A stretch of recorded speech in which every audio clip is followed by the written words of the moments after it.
నమస్కారం పిల్లలు. ఈరోజు నేను మీకు సింహం మరియు ఎలుక గురించి ఒక అద్భుతమైన కథ చెప్పబోతున్నాను. ఈ సాహస యాత్రలో నాతో చేరడానికి సిద్ధంగా ఉన్నారా? అయితే ప్రారంభిద్దాం.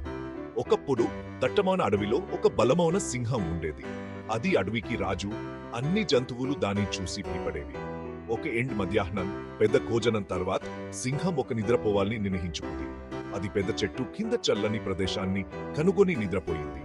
సమీపంలోనే ఒక చిన్న ఎలుక ఆడుకుంటోంది.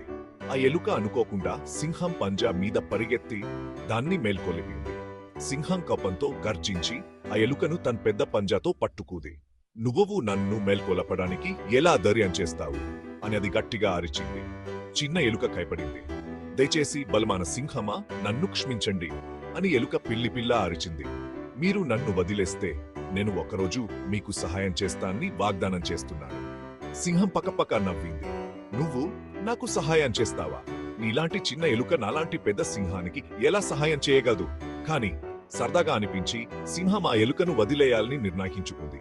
రోజులు గడిచిపోయాయి. ఒకరోజు సింహం అడవిలో తిరుగుతుండగా వేటాడి వల్లో చిక్కుకుంది.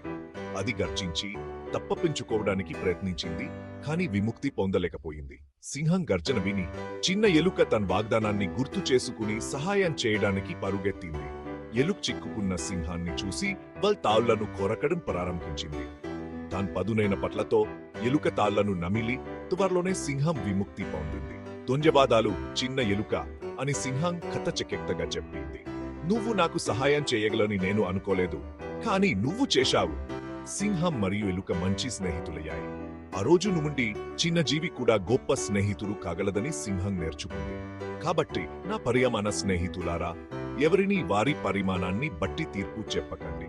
ప్రతి ఒక్కరికి వారి స్వంత బలాలు ఉంటాయి మరియు వారి స్వంత విధంగా సహాయకారిగా ఉండగలరు. ఈ కథ మీకు నచ్చిందని ఆశిస్తున్నాను.